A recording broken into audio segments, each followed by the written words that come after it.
They said the crime was unsolvable. Even the top detectives walked away. But then, the janitor's son walked into court holding a cardboard box. What he did next left the judge, the lawyers, and the jury in complete silence. The courtroom was full, not with noise, but with silence. That kind of silence that feels thick in the air. The kind that presses down on your chest and makes you forget how to breathe. It was the third week of the trial. A high-profile case involving a man accused of a violent crime. A man who had already lost everything except his name. The evidence had been damning. The prosecution rested with confidence. The defense stumbled. The media was circling like vultures, already writing the final chapter. The man would be sentenced before the month was over. Everyone knew it. Everyone except one boy. He wasn't part of the court. He wasn't a witness, a juror, or even a name in the files. He was just Eli, 12 years old, skin like warm bronze, eyes quiet but too observant, wearing sneakers that were slightly too big and a shirt that had clearly been washed more than it had been worn. In his hands he clutched a worn-out cardboard box, the kind that once held printer paper and now carried something heavier, not in weight, but in meaning. He stepped forward through the tall courtroom doors like he belonged there, though no one believed he did. The bailiff moved to stop him, but a voice came from the bench. "Let him in." Judge Morrison, old, skeptical, usually impatient, but something in the way the boy moved, steady, unrushed, made him pause. All eyes turned. Lawyers shifted uncomfortably. One of them whispered, "Is this some stunt? A witness kid?" A woman in the back, clutching a notepad, narrowed her eyes. She was a reporter. She'd seen everything in her 15 years covering criminal court, but she'd never seen this. Eli didn't speak. He walked to the center of the room. His steps echoed in the silence. Then, carefully, with both hands, he placed the cardboard box on the wooden evidence table. It creaked slightly under the pressure, not because the box was heavy, but because the room had suddenly gone too still. The judge leaned forward. "Young man, this is a court of law. You can't just—" But then Eli spoke. "I know I'm not supposed to be here, but I have something that might change everything." The judge furrowed his brow. "Who are you?" "My name is Eli Johnson. I'm the son of David Johnson, the janitor here. I clean the floors with him every night. And I've been listening." A lawyer stood up. "Your Honor, this is highly irregular. This child—" "Sit down," the judge snapped. The boy had not raised his voice, but he had said the one thing no one could ignore. "I know what really happened, and I have proof." The box. He opened it slowly, reverently, like he was unwrapping a secret, not just a piece of paper. Inside were pages, diagrams, notes, what looked like printouts, sketches, timelines, and something else, something wrapped in plastic, small and strange. A broken pen? The prosecutor looked nervous for the first time. The defense attorney, a tired man who had all but given up, leaned forward like he had just remembered how to hope. And the accused, the man in the suit whose face had aged a decade in just 3 weeks, blinked, confused. His hands shook in his lap. Eli didn't speak again. Not yet. He simply lifted one sheet from the box, turned it toward the courtroom, and held it up. It was a hand-drawn map, a timeline, colored lines, points circled in red. Judge Morrison stared at it. "Is that the scene layout?" Eli nodded. "Yes, sir." I recreated the night of the incident. I think the camera angle everyone used was wrong. The judge's voice lowered. What do you mean? I mean, the camera footage. They said it showed Mr. Carter there at 10:42 p.m., but it doesn't. It shows someone wearing the same coat, but not the same walk, not the same build. The real person was left-handed. Mr. Carter is right-handed. The attacker grabbed the door with the left hand. It's small, but important. A pause. You could hear someone inhale in the gallery, then quickly hold their breath. Eli turned to the prosecutor. You showed the footage, but you blurred the bottom left corner. That's where the attacker dropped something. I found it. It was in the drainage grate 2 blocks away. I saw a man throw something there while I was helping clean up the outside lot. I pulled it out the next morning. He lifted the plastic bag. Inside, a pen. Scratched, black, with an engraving. It wasn't just any pen. It was a limited edition pen issued only to a few senior officials from the DA's office, one of whom had a son who had been mentioned briefly in the trial, and quietly dismissed as irrelevant. The judge stared at it like it was a ticking bomb, and Eli, the janitor's son, stood there, quiet, calm, not shaking, not crying, just holding the truth.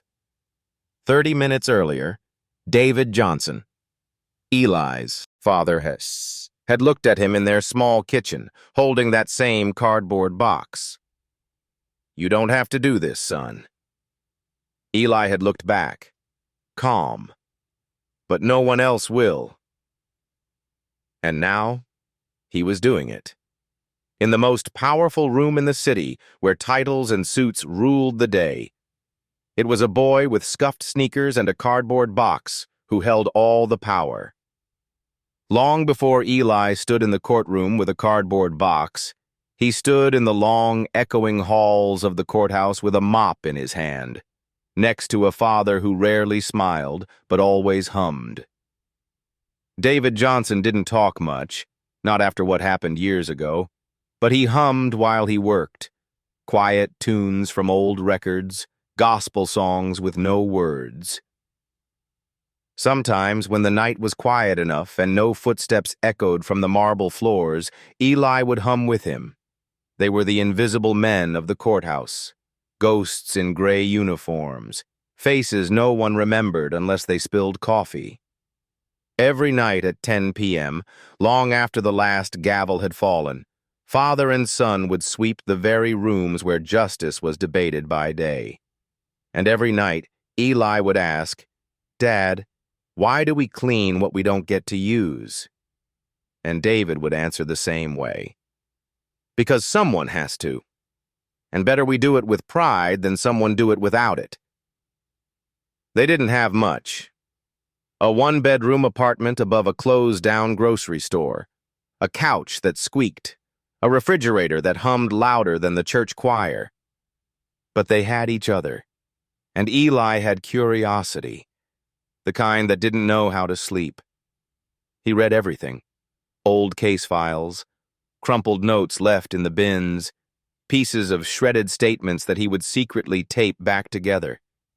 He didn't mean to pry, he just wanted to understand. Why were some people believed and others weren't? Why did some men wear robes and others wore orange? And then, the Carter case began. It was a big one. Everyone was talking about it. Mr. Thomas Carter, a soft-spoken financial advisor with no priors, was suddenly the main suspect in a violent robbery gone wrong.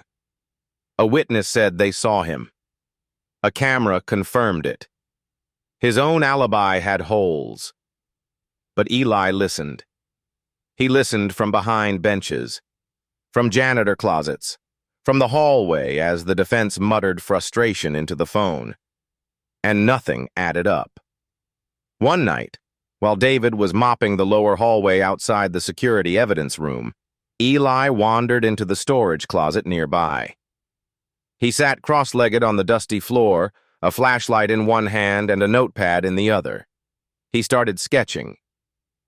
10:42 p.m., south entrance. Witness said Carter ran, but the camera shows slow walking. He drew stick figures, labeled directions, circled timestamps from transcripts he'd found in a discarded folder.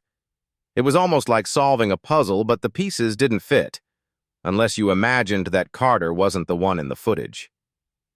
The idea made his fingers tingle. Eli looked up from his notepad, listening. His dad's footsteps had faded. No one else was there. And then he heard something. Scrape. It was faint, outside, through the small, grimy window near the ceiling. He stood on a broken chair to peek through it. A man. Not a guard. Not his dad. Throwing something into the storm drain. In the dark. At the edge of the courthouse parking lot. Too fast to see his face. But something about the way he moved. Eli scribbled the time. 11:01 p.m. Then he wrote one word. Why? The next day, Eli returned early. Before school. Before sunrise. The grate was still wet. Cold. His fingers barely fit between the rusted bars. But after 10 minutes of fishing through leaves and mud, he found it. A pen. Scratched, engraved. One he'd seen before. It had initials on it. Not Carter's. He wrapped it in an old sandwich bag and buried it in his sock drawer. That night, while David made dinner, 2 grilled cheese sandwiches and soup from a can, Eli stared at the pen. He didn't say anything. Not yet. He wanted to be sure. He needed to go back through the footage. So, over the next few nights, while David vacuumed courtrooms and polished brass railings, Eli sat in the IT hallway, pretending to clean, but watching reflections in glass doors. One of the security officers often left his monitor on, looping courtroom footage. And there it was, over and over again. Left hand opens the door. Left hand strikes. But Mr. Carter? All his interview footage, he used his right. Always. Eli wrote it down, cross-referenced it, time-stamped it. But it wasn't just the pen. It wasn't just the hand. There was something else. The voice. The attacker shouted something in the footage, but it was muffled. Eli enhanced the audio using free software on the library computer. Over and over, he replayed it, isolating frequencies. The words weren't "get back," like they claimed in court. It was a name. Teddy. Not Carter's, but someone else. Someone mentioned in a sidebar during trial that Eli had overheard the assistant DA's son, Theodore Teddy Langston. Eli's hand trembled when he made the connection. That pen. The one engraved with Langston Escrew. When Eli finally told his dad what he'd found, David's reaction wasn't what he expected. He didn't smile. He didn't say, "Good job." He looked scared. "Son, we don't get involved. We do our job. We're not part of their world." Eli stared back, confused. "But what if they're wrong, Dad? What if Mr. Carter's innocent?" David sat down on the armrest of their old couch, rubbing his face with calloused hands. "I used to believe the truth mattered. Before they fired me from teaching. Before I became just the guy who mops floors. You know what happens when a janitor accuses a lawyer's kid? No one listens, Eli. No one." But Eli didn't answer. He went to his room, pulled out a cardboard box, and began organizing everything. Notes, diagrams, photos, the pen, the transcript, the map he made. Before he closed the lid, he placed one final thing on top. A photo of him and his dad. taken years ago, before the world turned cold. The night before he walked into that courtroom, Eli stood at the door with the box in his arms. David blocked the doorway, his shoulders tense. If you go in there, you could get laughed at, thrown out, worse. Eli looked up. I know. But if I don't, someone goes to prison who shouldn't. And not just anyone. Someone who looks like us. David's breath caught. It was the first time Eli had ever spoken of it that directly. The weight of skin, of history, of fear. And something in David's face cracked. He stepped aside, slowly. And as Eli walked out the door, his father whispered, "Whatever happens, I'm proud of you, son." The box was ready. But truth, Eli had learned, isn't about what you hold in your hands. It's about what you see and what everyone else misses. That's why he never stopped watching. From the night janitor's closet with the broken light bulb, Eli could see the courtroom through the narrow glass panel in the door. A courtroom wasn't just a room with walls. It was a stage, and people, when they thought no one was watching, played their truest selves. And Eli? He watched everyone. The defense attorney, always tapping his foot when he lied. The court clerk, who flinched slightly when the name Teddy Langston was brought up. And Judge Morrison, who leaned forward only when something personal was said. None of it was proof, but it was a pattern. And patterns, if you're patient enough, always reveal the crack. The week before the courtroom moment, before Eli stood in front of everyone, he was deep in the back storage of the courthouse, sorting recycling while his father finished vacuuming the stairwell. It was late. The halls were quiet. And that's when Eli found it. A crumpled piece of paper jammed behind a filing cabinet, yellowed with age, edges curled. Most people would have tossed it, but Eli flattened it out carefully on the desk under a lamp. It was part of an internal memo. Top right corner read, DA's office, internal follow-up, suppressed witness statement. The name was partially blurred, but two words stood out, underlined in pen. T. Langston. Left-handed. Eli's eyes widened. He reached for his notebook. Page 12. The attacker had held the weapon in his left hand, opened the door with his left. Carter was right-handed. Teddy Langston was left-handed. That wasn't a coincidence. That was a thread. He followed it. He retraced every step of the timeline, from the camera footage to the witness reports to the location of streetlights near the parking garage. That's when he realized the camera angle, the one everyone had trusted, was positioned 5 inches off-center from where the main light source was. 5 inches may not sound like much, but in that corner, under poor lighting, with movement and shadow, it was everything. He ran the test himself, borrowing his dad's old trench coat, the one with torn sleeves that looked just like the one in the footage.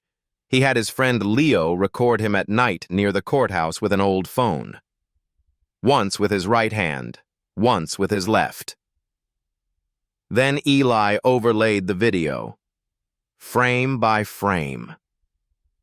In the footage used in court, the attacker's elbow bent in a way that only matched the left-hand movement.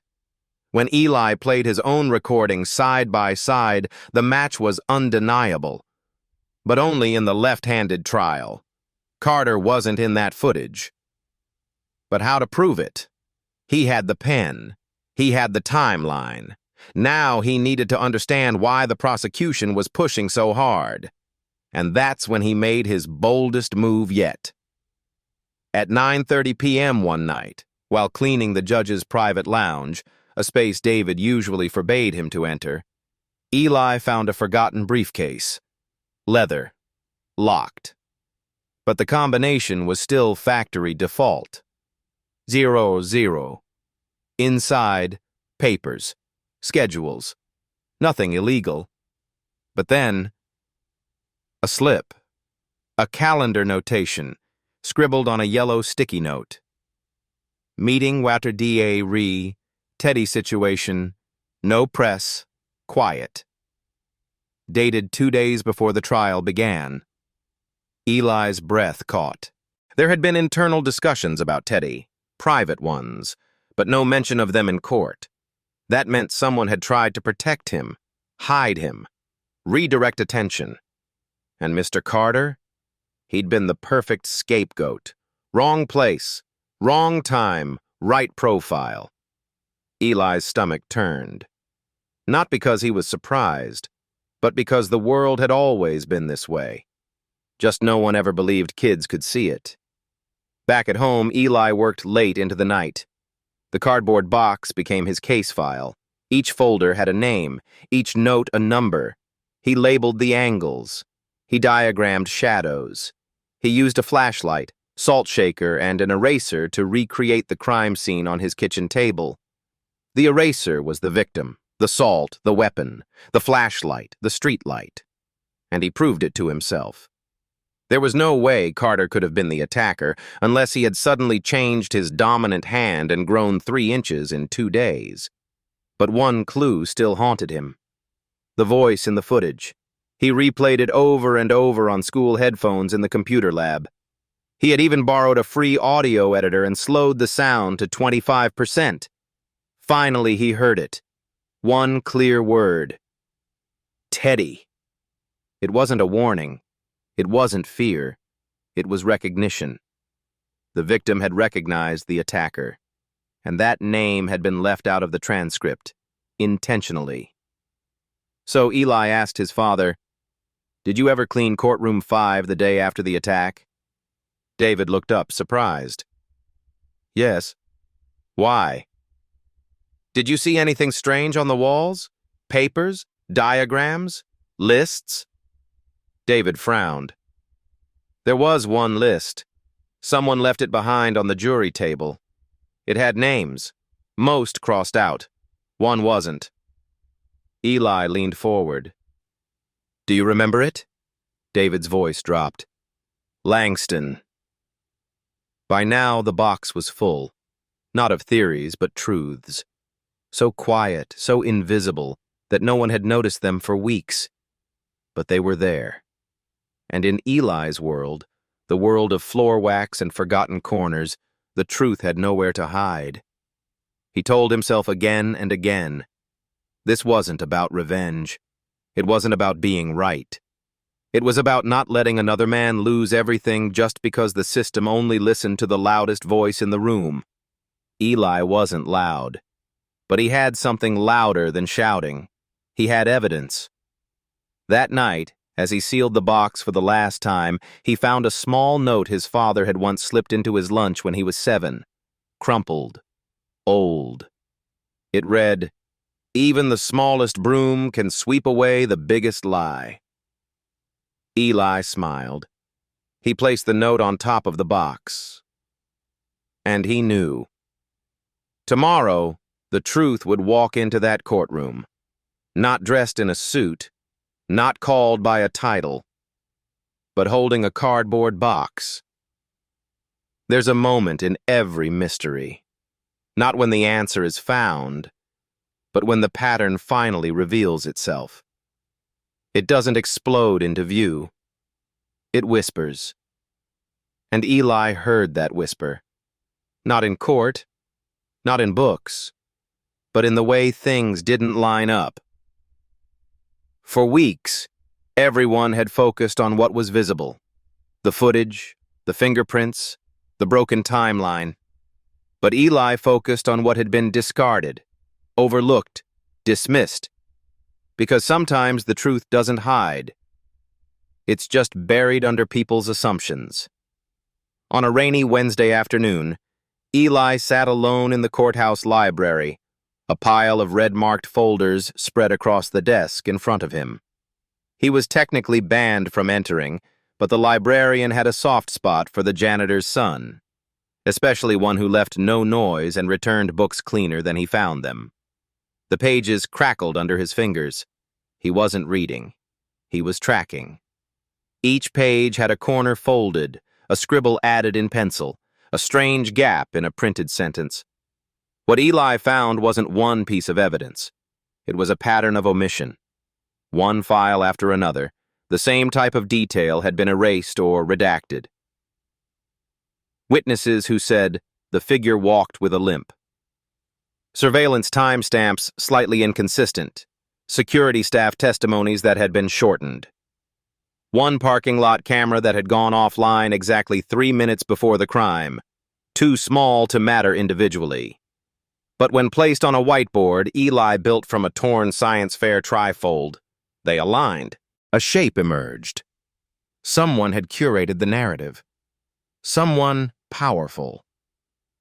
Back at home, Eli reassembled the crime timeline with string and thumbtacks on the wall above his bed.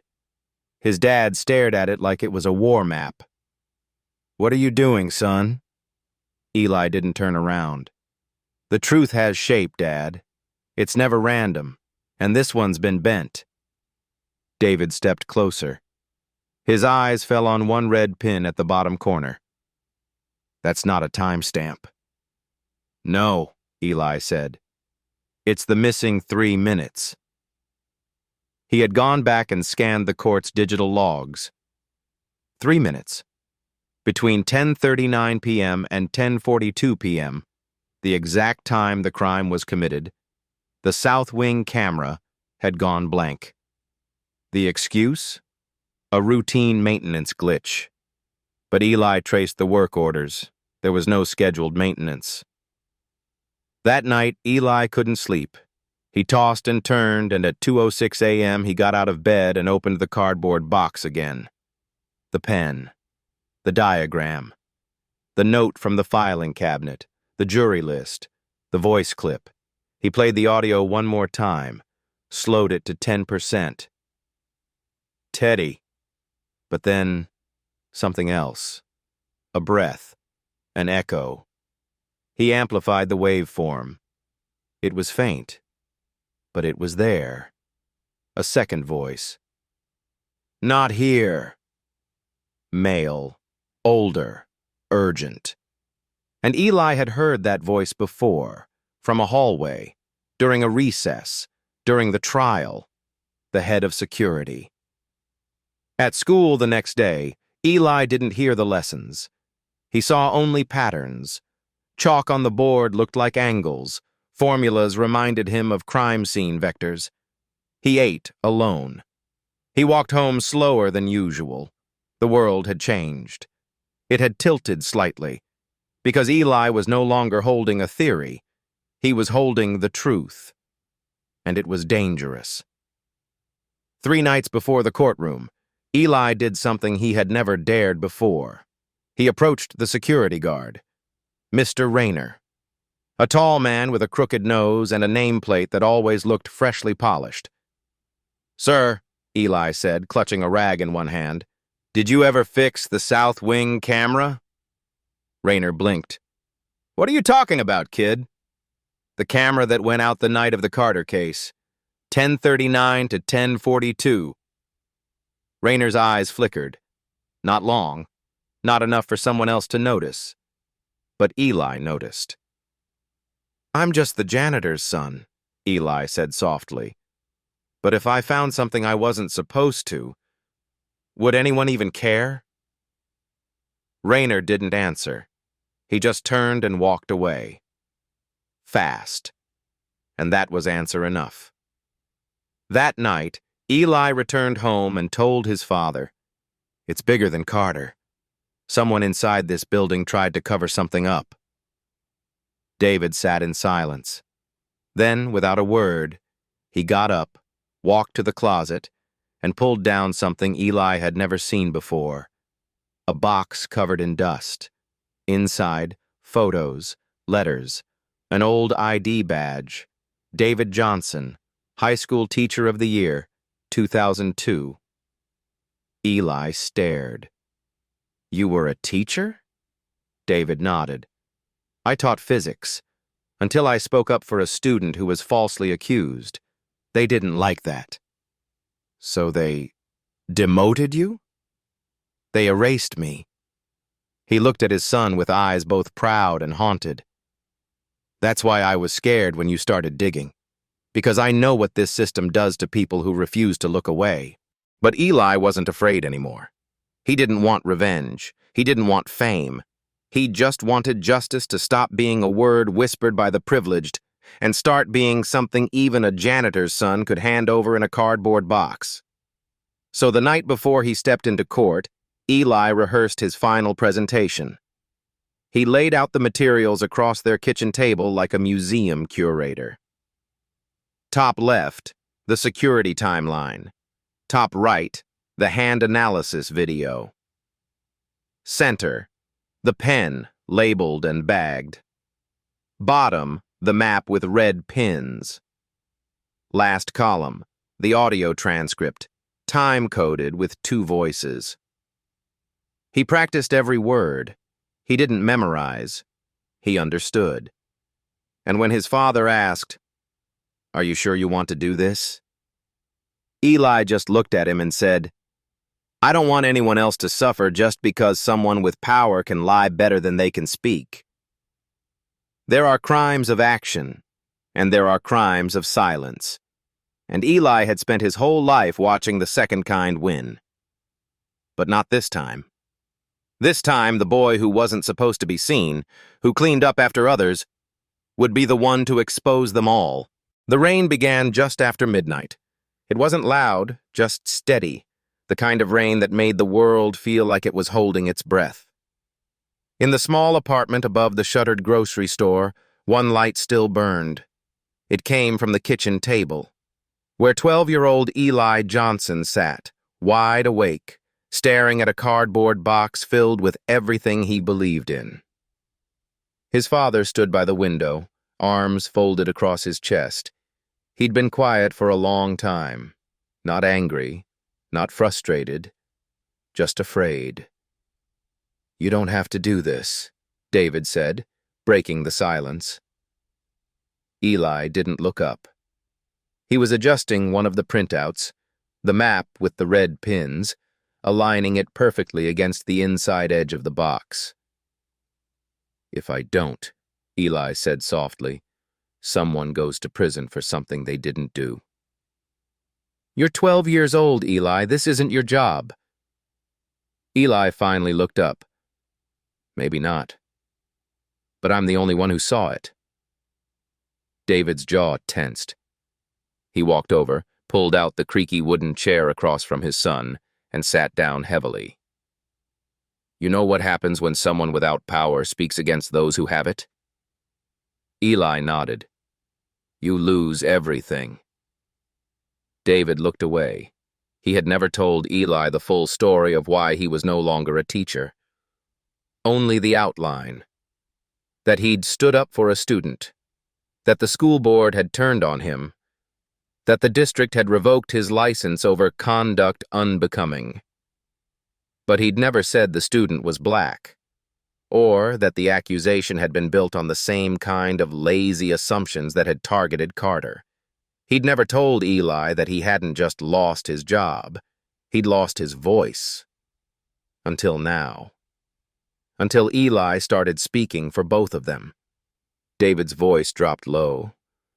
"When I was your age, I thought the truth was enough. I thought if you told it, the world would correct itself. But that's not how it works, son.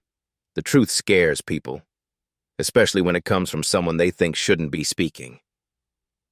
Eli was quiet for a long time. Then he said, "Maybe that's why they need to hear it from someone like me." David looked up, surprised. Eli's voice didn't shake. His eyes didn't flicker. If they expect it from a lawyer or a judge or a fancy expert, it's easy to ignore. But if the janitor's kid walks in and lays out everything they missed, they don't get to pretend anymore. They have to look.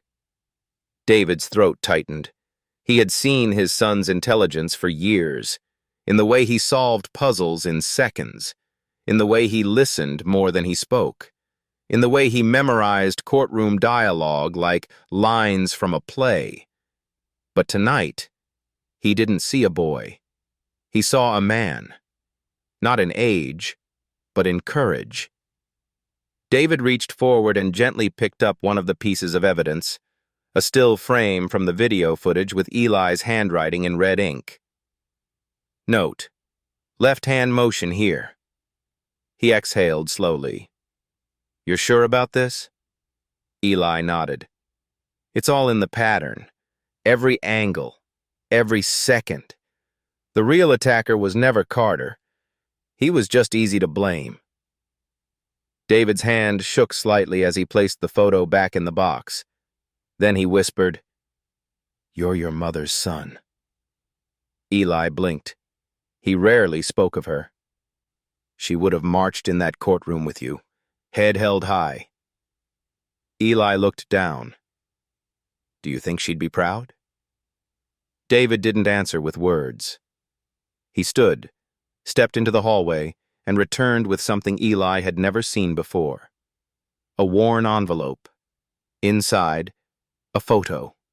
A young woman with deep brown eyes holding a baby in her arms. She used to say, "If no one listens, write it on the wall. If they still don't, scream it with silence." Eli smiled through damp lashes. "I'm not screaming. I'm just showing them what they chose not to see."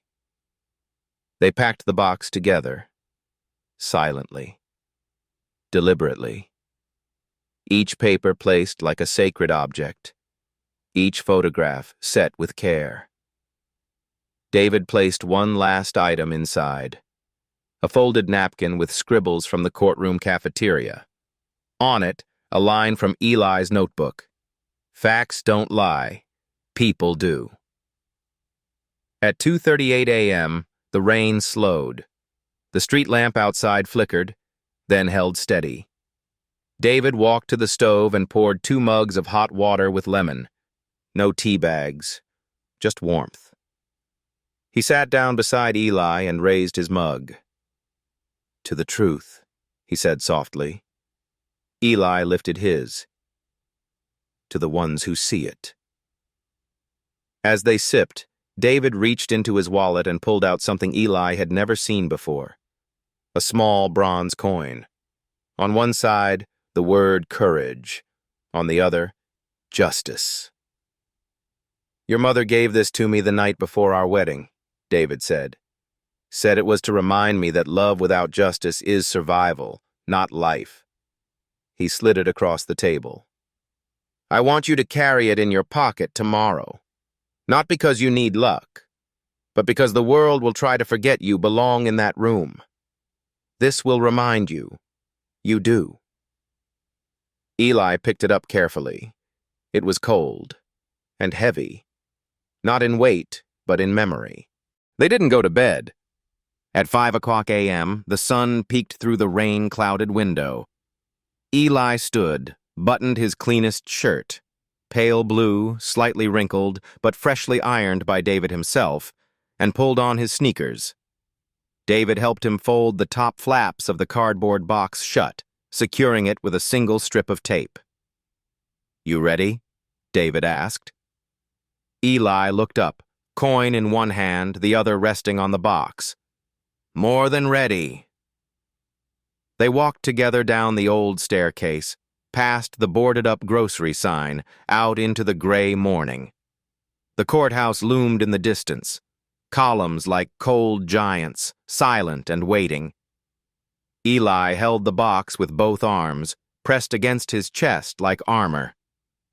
As they approached the steps, David stopped. "I'll be right behind you," he said. Eli turned.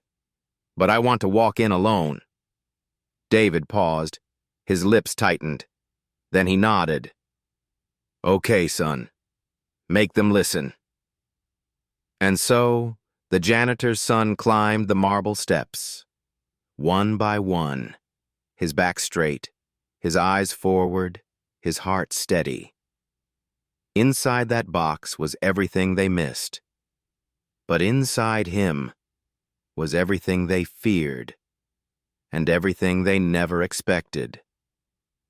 The courtroom had never been this full, not even on opening day. Every seat was taken, not just by lawyers and jurors, but by strangers, reporters, law students, curious staff who weren't even on duty. The whispers had spread since dawn. The janitor's son is here, and he's carrying a box. At first, people thought it was a stunt, maybe a desperate move from the defense. But when Eli Johnson stepped through the courtroom doors, everything stopped. He wasn't in a suit. He didn't wear a tie. Just his best shirt, sneakers, and an old coin in his pocket. In his arms, the cardboard box. Worn, taped, plain. Yet the way he carried it, like it held truth itself, made even the judge lean forward. David stood near the back of the room, still in his janitor uniform. He didn't speak. He didn't move, but his eyes followed Eli like a lifeline. The prosecutor whispered something to his assistant. The defense attorney stood slowly, confused. The judge, Honorable Harold Morrison, cleared his throat. "Mr. Johnson, I was told you have something you believe is relevant to this trial." Eli nodded. "I do, Your Honor." "And who exactly are you to this case?" "I'm the son of your janitor, sir. I've been present in this courthouse almost every night. I've listened. I've observed. I've noticed what others didn't." The prosecutor stood. "Objection, Your Honor. This child is not a registered witness, not an expert, and certainly not qualified to present evidence." The judge held up his hand, then turned back to Eli. "Why should this court hear you, son?" Eli stepped forward, placed the box gently on the evidence table, and looked up. His voice was clear, not loud, but unshakably steady. "Because someone's life is on the line, and because I don't want another person to go to prison just because no one was willing to see past their assumptions." There was a beat of silence, then another, and then the judge spoke. "Let him speak." The courtroom shifted. Murmurs died, and Eli opened the box. He pulled out the first item, the map with red pins. He held it high. "This is a full timeline of the events the night Mr. Carter was accused. I reconstructed every movement from the security footage, the witness statements, and the entry logs. And what I found doesn't match what the prosecution presented." He turned to the jury. "The attacker entered through the south wing at 10:42 p.m., but the camera for that corridor went down at 10:39 p.m. They said it was a maintenance glitch, but there was no work order filed. I checked the internal system. There was no planned outage. That blackout was intentional." Gasps. A few pens dropped. He continued. "I also reviewed the footage frame by frame. Everyone assumed the man in the video was Mr. Carter, but I noticed something. The attacker used his left hand to open the door and to hold the weapon. Mr. Carter is right-handed." He lifted a screenshot, annotated in red ink. "See the angle of the elbow? That's a left-handed draw. I recreated it myself." The judge adjusted his glasses, staring. The prosecutor looked pale. Eli pulled out the next item, the pen, sealed in a sandwich bag. "3 nights after the attack, I saw someone, not Mr. Carter, toss this into a drainage grate outside the courthouse. I retrieved it the next morning. It's a limited edition pen engraved with the initials L.E., only issued to senior officials in the DA's office. One of them? Langston, the assistant district attorney." The courtroom froze. He added, "His son, Theodore Langston, known as Teddy, was briefly mentioned during early discovery, but he was dismissed as irrelevant. And yet, the voice in the footage, slowed down and enhanced, shouts a name, Teddy. Not in fear, in recognition. He played the audio from a portable recorder. Teddy. Not here. The sound echoed. A ripple of disbelief spread across the room. The prosecutor stood again, flustered. Your Honor, we cannot confirm the chain of custody for these materials. But Eli interrupted, not rudely, but with conviction. Because no one ever thought to look. I'm 12. I'm not supposed to matter. But I've been watching every single night. I've read your files. I've seen the transcripts. And I saw every crack in the story you tried to paint. He turned to the jury, hands trembling slightly now, but his voice stronger than ever. I know I'm not a lawyer. I know I'm just the janitor's son, but I also know what justice looks like. And this isn't it.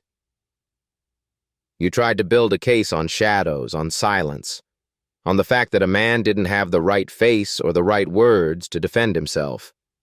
But you missed something. He looked up, eyes blazing. The truth doesn't care who tells it. Judge Morrison leaned back slowly in his chair. For a long time he said nothing. Then he turned to the prosecution. Would you like to respond? The lead prosecutor, a woman who had not spoken during Eli's presentation, slowly stood.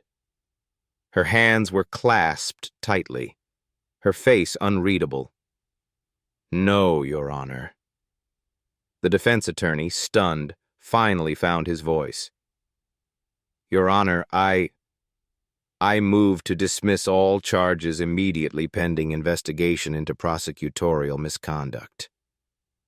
The judge nodded, then looked at Eli. Mr. Johnson, I don't know how to thank you. What you've done here today is unprecedented. But Eli wasn't smiling. He looked at the man on trial, Mr. Carter, sitting stunned, tears running down his face. Then he looked at the jury and the judge, and he said quietly, I just didn't want another person to be judged for the color of their skin, instead of the content of the evidence. David Johnson wiped his face at the back of the courtroom. He had seen a lot of things mopped away over the years, but this was a stain finally lifted, not by force, not by power, but by the quiet voice of someone they never saw coming. The courtroom had gone so quiet, it felt like time itself had frozen. Judge Morrison sat with his fingertips pressed together under his chin.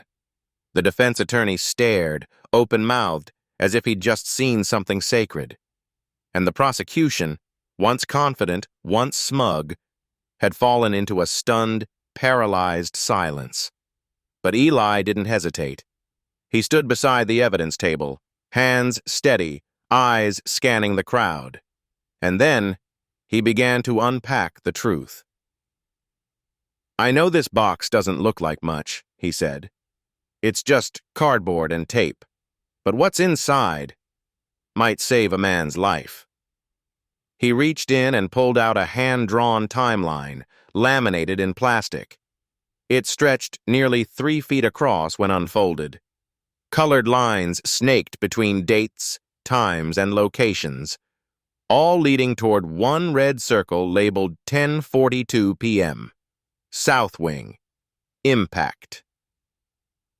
This timeline tracks every relevant movement on the night of the crime, Eli said, using both the footage the court received and the parts that weren't submitted. The prosecutor stiffened. Eli turned, pointed to the gap in the camera footage. This is the first missing link. A 3-minute blackout in the south hallway, the exact time of the attack. I reviewed the system logs. There was no maintenance scheduled. Someone disabled it manually, and I have proof.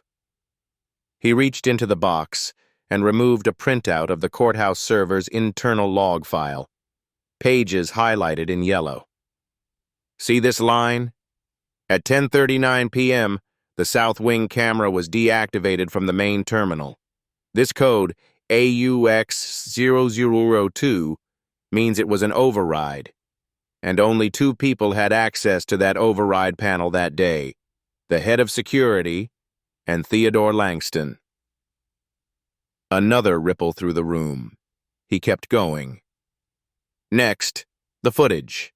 Everyone assumed Mr. Carter was the man in the video, but no one slowed it down.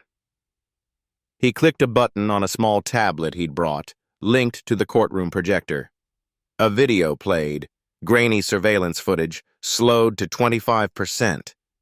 Eli narrated as it rolled. Watch the attacker's movement. Left hand on the door, left hand holding the object. The weapon is never visible, but its angle is. It bends around the shoulder in a way consistent only with a left-handed person. He held up 2 diagrams, side-by-side sketches of right and left-hand movement arcs. Mr. Carter is right-handed.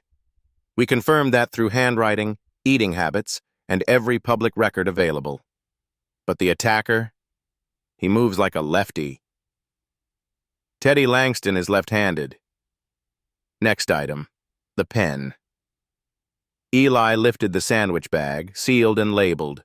The courtroom lights caught the engraving just right. L.E. Langston. 3 nights after the incident, I was helping my dad clean the east parking lot when I saw someone toss this into a storm drain. I retrieved it the next morning.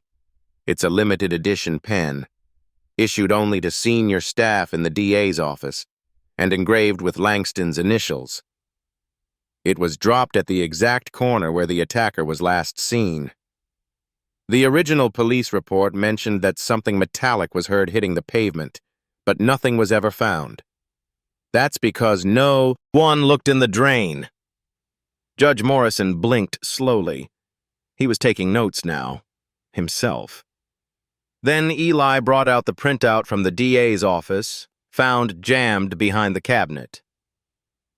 This is an internal memo I discovered in the courthouse records room. Part of it is redacted, but it mentions a suppressed witness statement and a name. He stepped closer and read the line out loud. Langston. Left-handed. Inconsistent timeline. He let that hang in the air. The jury, visibly shaken, leaned forward. I'm not finished. Eli pulled out the last piece, a folded yellow sticky note.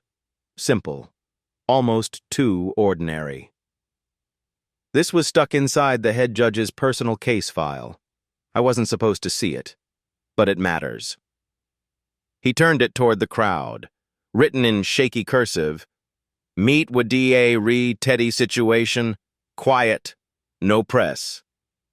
The date? 2 days before the trial began. The prosecutor finally stood, trembling. This is all circumstantial. But Eli didn't back down. No, ma'am.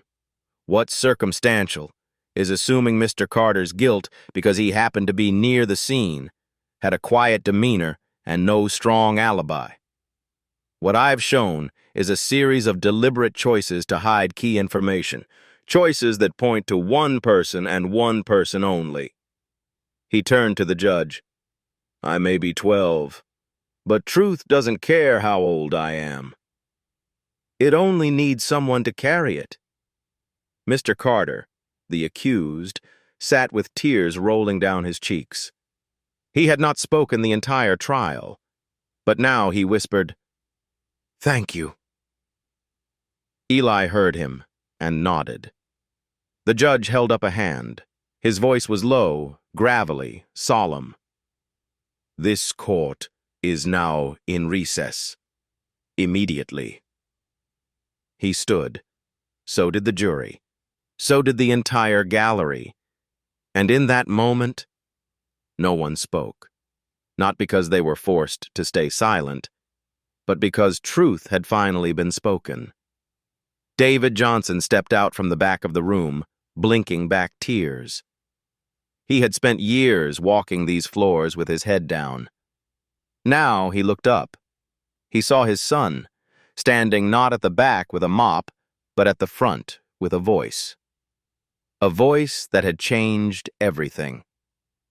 As people began to leave, the defense attorney approached Eli. "I've worked 20 years in law," he said, voice hoarse, "and I've never seen anyone do what you just did." Eli shrugged softly. "I just paid attention." Outside the courthouse, the rain had stopped. The clouds had parted, just enough for a streak of golden sunlight to spill across the stone steps. Eli stepped into the light, not as a witness, not as the janitor's kid, but as the boy who dared to lift the lid on a box and reveal the truth the world tried to ignore. The courtroom was still in recess, but no one left. People didn't talk. They didn't reach for their phones. They just sat there. Some in awe, some in shame, and some, especially the ones in suits, with a heaviness in their chest they didn't know how to name. Eli Johnson, 12 years old, still stood beside the evidence table. The box he had carried now sat empty, its contents spread out like open wounds no longer hidden. Judge Morrison remained seated, though the bench was technically cleared. His fingers tapped against the wood, slow, deliberate. "I've presided over 200 trials," he said, his voice even. "But I've never seen anything like what we've seen today." Mr. Carter, the man whose life had been put on the chopping block, sat motionless. His hands trembled in his lap. A guard stepped closer to him, not to restrain, but to check on his breathing. The jury didn't move either. Several jurors had their heads bowed. One older woman wiped a tear with a tissue she had folded in her sleeve. And then, the chief prosecutor finally stood. Her name was Eleanor Price. She had once been featured in Time magazine as the relentless hand of justice. But today, she looked hollow. She turned toward the judge, then toward Eli. "Your Honor, in light of these revelations, I respectfully request the court immediately suspend all proceedings in the case of State v. Carter, pending a formal investigation into prosecutorial conduct." A long pause. Then she added, quieter, "And I'd like the court record to reflect that the evidence brought forward by young Mr. Johnson today was not only persuasive, but devastating." The courtroom exhaled. Some gasped, others nodded. Even the bailiff lowered his eyes. Eli didn't smile. He wasn't here for victory. He was here so no one else would suffer the silence Mr. Carter had endured. Judge Morrison turned to Eli. "Young man, is there anything else you'd like to say before I make my ruling?" Eli looked at him, then turned to face the room, the gallery, the press, the faculty, the jurors. He took one step forward and spoke. "You don't have to clap for me. You don't even have to remember my name." His voice was calm. "But please remember this. It shouldn't take a child to make the truth matter again. It shouldn't take a janitor's son to undo what trained professionals allowed to happen. I'm not smarter than all of you. I'm just quieter. And maybe that's why I could see what you missed. But now that you've seen it too, you don't get to unsee it." The judge's eyes glistened. And still, the courtroom said nothing, because there was nothing left to argue. As Eli stepped back, David, still watching from the rear, felt his knees weaken. He had spent a lifetime believing that silence was survival, but Eli had taught him something else. Sometimes, silence was surrender. And sometimes, the bravest sound was the refusal to stay quiet. The judge spoke again. "Effective immediately, all charges against Mr. Carter are dropped. His record is to be cleared. The court will open an independent inquiry into the handling of this case. and the role of the district attorney's office in withholding evidence. Furthermore, I am ordering a formal commendation be placed on record in recognition of Eli Johnson, whose contributions to justice in this courtroom will be remembered long after today. Eli shifted his feet, clearly uncomfortable. The judge smiled gently. I suppose you'd prefer a quiet thank you over a medal. Eli nodded. Yes, Your Honor. As the courtroom slowly began to move, people gathering their things, some weeping, some clapping in small bursts, Eli walked toward the door. Mr. Carter stood. He stepped forward shakily and whispered, You gave me back my name. Eli paused, looked up at the man. You never lost it. They just tried to erase it. The two stood silently for a moment. Then Mr. Carter held out his hand. Eli shook it. Outside, the sun was breaking through the clouds. News vans lined the street. Reporters clamored at the doors. But Eli didn't speak to any of them. He didn't want a spotlight, only sunlight. David met him at the bottom of the courthouse steps. He didn't say anything right away. He just pulled his son into a hug. A tight, trembling hug that said more than any words. Then David whispered, You didn't just change a case, Eli. You changed me. They walked home together, side by side. No longer just janitor and son, but witnesses to the power of truth and how loud it could become when spoken softly by the right voice. Later that night at the kitchen table, Eli reached into his pocket and pulled out the bronze coin. Courage. Justice. He placed it gently on the table beside his father's old teaching photo. Do you think I did enough? Eli asked. David looked at him.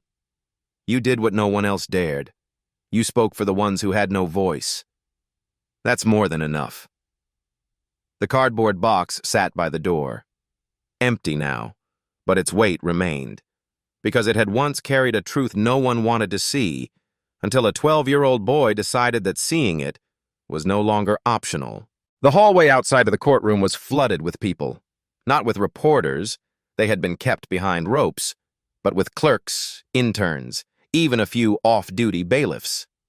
People who had worked in the building for years without ever once seeing justice feel this personal.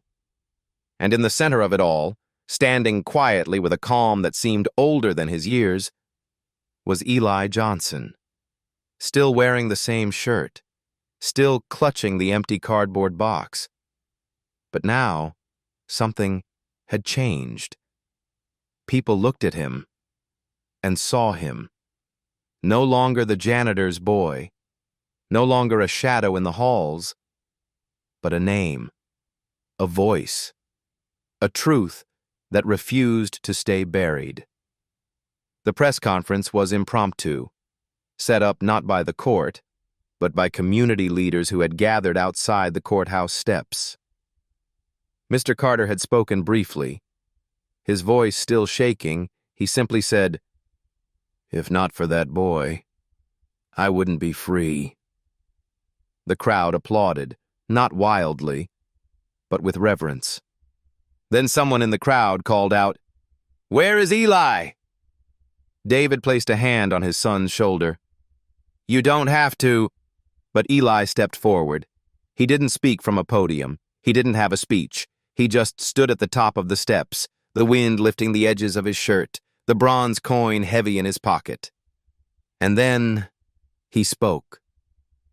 I didn't do any of this for attention, Eli began, his voice even.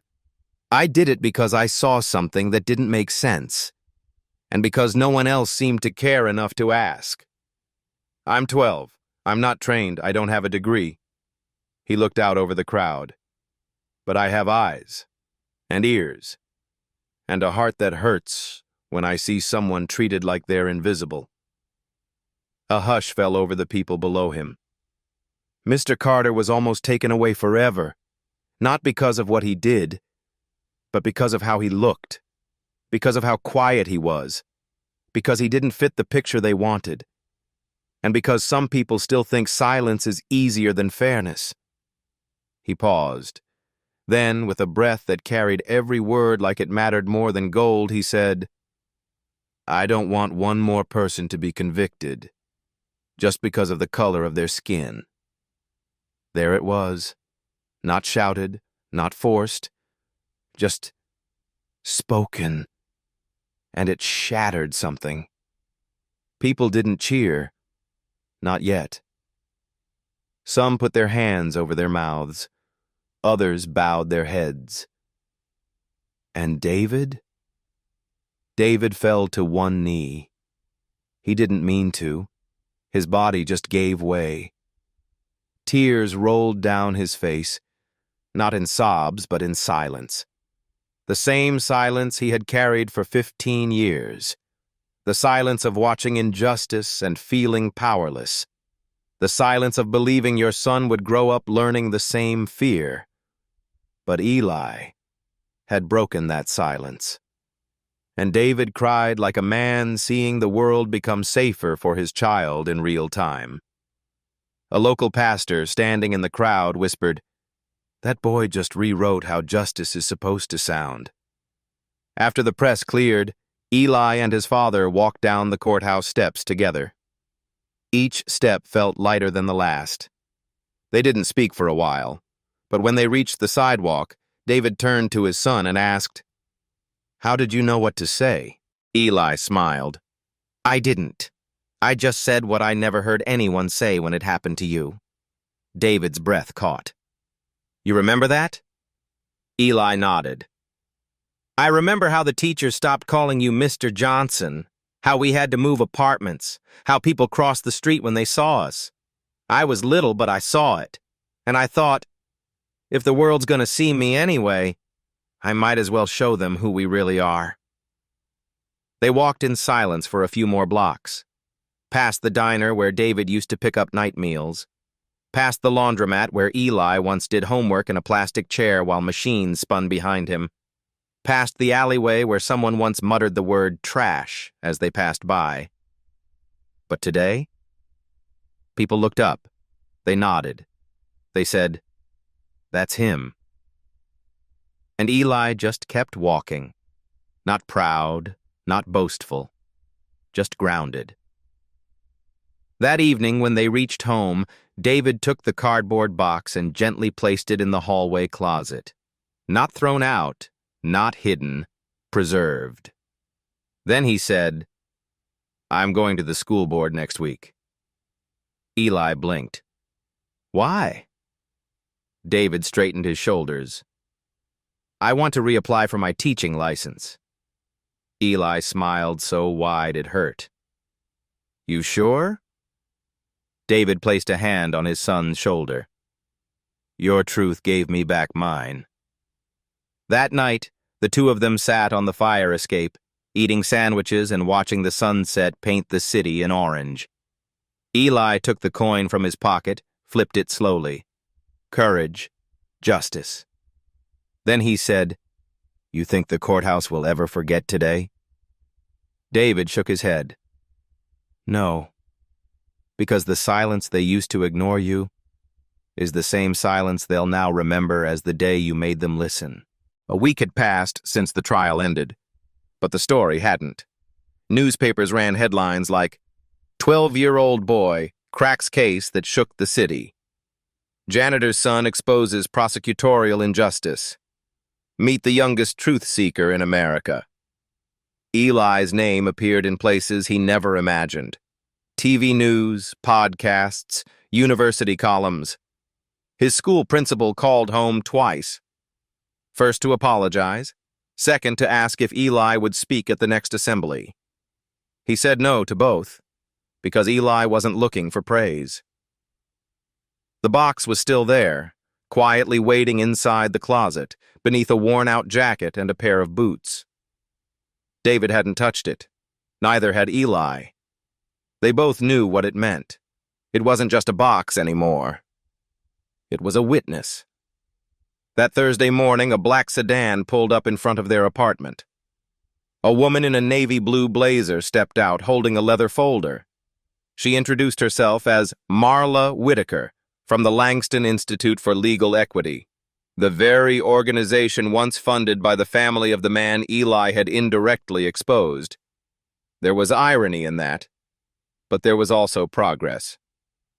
Marla smiled warmly at David and Eli.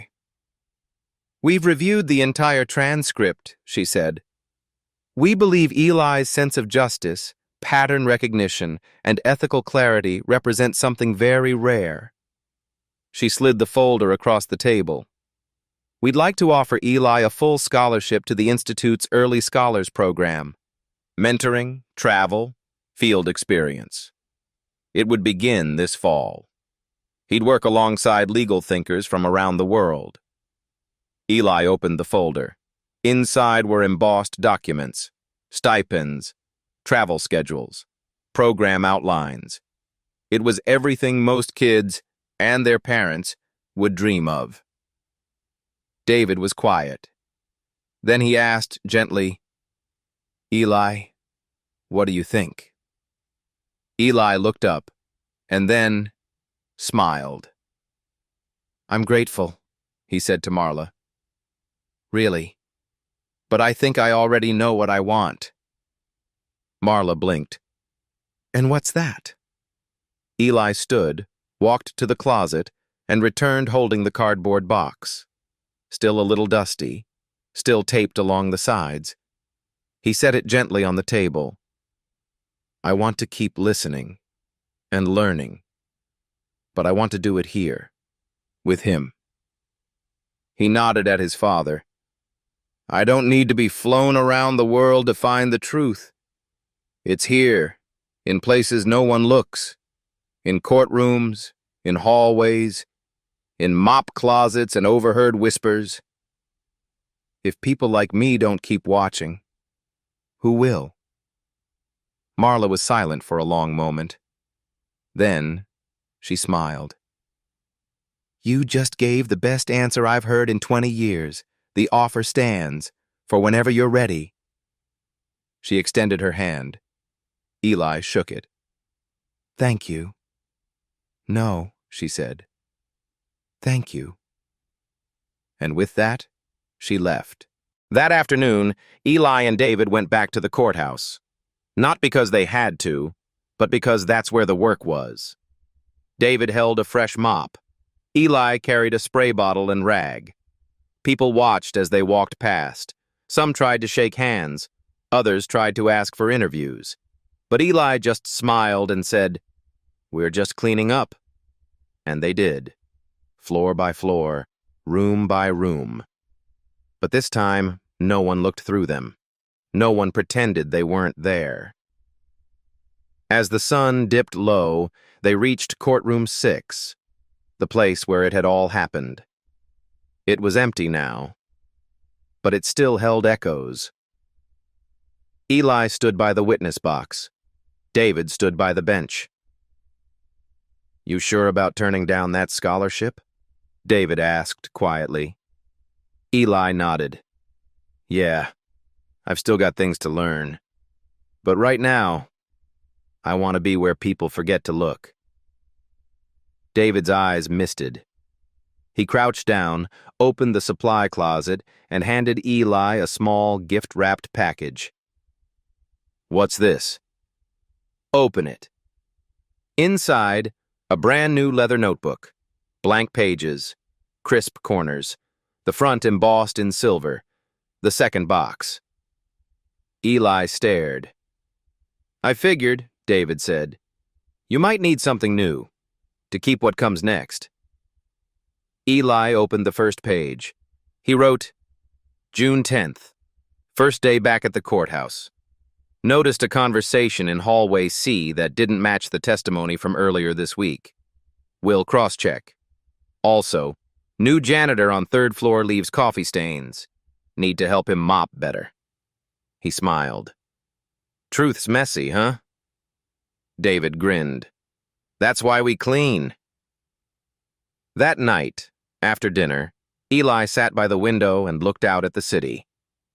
It wasn't perfect, still had sirens, still had shadows, but it also had people who saw differently now.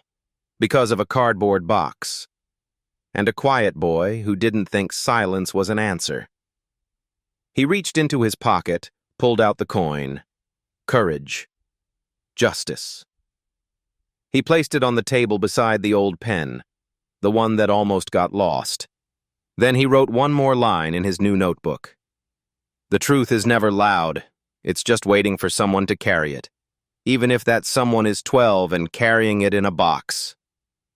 And that was how the janitor's son became the youngest truth seeker the city had ever known. Not with fame, not with fury, but with quiet, steady steps and eyes that refused to look away. The end.